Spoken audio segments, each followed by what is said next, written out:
आज अखिल भारतीय ब्राह्मण महासंघाच्या महाराष्ट्र प्रदेश कार्यकारिणी महाराष्ट्र प्रदेश अध्यक्ष निखिल लातूरकर यांनी जाहीर केलेला आहे. अखिल भारतीय ब्राह्मण महासंघाच्या प्रत्येक राज्याच्या ज्या 150 पदाधिकाऱ्यांच्या यादी असतात जवळपास त्या पूर्ण झालेला आहे. 23 जिल्हाध्यक्ष आणि 30 जिल्ह्यातल्या प्रतिनिधी त्याच्यामध्ये समाविष्ट आहेत. 2 उपाध्यक्ष आणि 2 सरचिटणीस शिल्लक ठेवलेला आहे पुढील नवीन येणाऱ्या कार्यकर्ता करता. काही मार्गदर्शक ज्या चांगले लोक समाजाच्या संघटनेमध्ये येतील त्यांच्याकरता म्हणून राखीव ठेवलेला आहे. बाकीच्या जवळपास 150 लोकांच्या याद्या पूर्ण झालेल्या आहेत. अखिल भारतीय ब्राह्मण महासंघाच्या 32 आघाड्यामध्ये काम करत आहेत. अशा पद्धतीनं प्रत्येक आघाड्यांच्या 150 पदाधिकाऱ्यांच्या आता पुढच्या काळामध्ये प्रत्येकाची 150 पदाधिकाऱ्यांच्या कार्यकारिणी जाहीर होतील. अगदी चार्टर्ड अकाउंटंटच्या आपल्याला आठवत असेल 10 फेब्रुवारीला आपण चार्टर्ड अकाउंटंटची एक कॉन्फरन्स कॉस्मस बँकेच्या हॉलमध्ये घेतले होते. जवळपास 400 ते 500 चार्टर्ड अकाउंटंट त्या संमेलनाला उपस्थित होते. अशा समाजातल्या सगळ्याच भागातल्या लोकांची या संघटनामध्ये सहभाग असणार आहे. अशा पद्धतीचे देशभरामध्ये सगळ्या राज्यामध्ये अशाच काम होत असतात. या पुढच्या काळात आणि कुठल्या विषयांवर संघटना काम करणार? 6 विषय आपल्याला सगळ्यांना एक ब्रोशर दिलेला आहे. त्याच्यामध्ये दिलेला आहे 6 विषय आहे प्रामुख्याने. आम्ही सर्वात प्रायोरिटीने काम करतोय आमची ब्राह्मण तरुणांना उद्योगामध्ये उभे करण्याकरता. एंटरप्रेन्योर्स डेव्हलपमेंट आम्ही अत्यंत स्ट्रॉंग केलेलं आहे. त्या माध्यमातून नवीन तरुणांना उभे करतोय.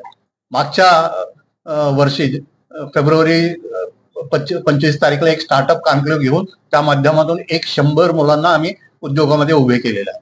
यावर्षी आता 14 सप्टेंबरला एक उभे करण्याची एक संकल्पना अखिल भारतीय ब्राह्मण महासंघाने केलेला आहे.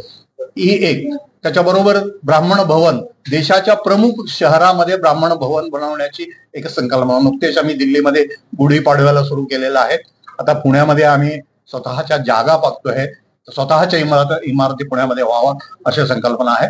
अशाच बेंगळूर, चेन्नई, हैदराबाद अशा ज्या मेट्रो सिटी आहेत सगळ्याच ठिकाणी ब्राह्मण भवन बनतील. ब्राह्मण भवनामध्ये ज्या वेगवेगळ्या गावामधून येणाऱ्या विद्यार्थ्यांच्या राहण्याच्या सोय हॉस्टेल त्याप्रमाणे आणि वेगवेगळ्या गावातून येणाऱ्या लोकांना राहण्याची व्यवस्था बाकीच्या संघटनेला लागणारं हे अशी ब्राह्मण भवन बनवले जाणार आहे.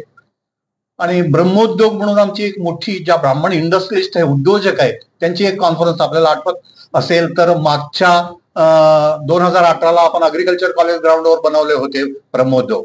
तो 2 वर्षातून एकदा होतोय. मागच्या वर्षी आम्ही दिल्लीत अशोक हॉटेलमध्ये घेतले होते. या येणाऱ्या वर्षी आम्ही बेंगळूरला घेतोय. अशा उद्योजकांच्या कॉन्फरन्स होतोय. अशा विविध अनेक उपक्रम आम्ही राबवतोय. बाकीच्या सगळ्या आपल्या आपण दिलेला त्या ब्रोशरमध्ये आहेतच. नमस्कार.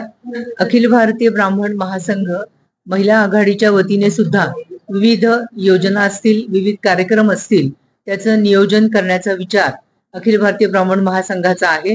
नुकतंच परशुराम आर्थिक विकास महामंडळ हे मंजूर झालेलं आहे आणि त्याच्या माध्यमातून प्रामुख्याने महिलांना त्यांच्या पायावरती उभं करण्याचा प्रयत्न आणि उद्दिष्ट हे ठेवण्यात आलेलं आहे. त्याच्यामध्ये मग त्यांना उद्योगासाठी जर काहीतरी कर्ज लागणार असेल, भांडवल लागणार असेल ते सुद्धा पुरवण्यात येईल किंवा युवती असतील आणि त्यांना उच्च शिक्षण घ्यायचं असेल त्यासाठी सुद्धा त्यांना मदत दिली जाईल. असं महिला सक्षमीकरण करण्याचा प्रयत्न हा अखिल भारतीय ब्राह्मण महासंघाच्या माध्यमातून करण्यात येत आहे.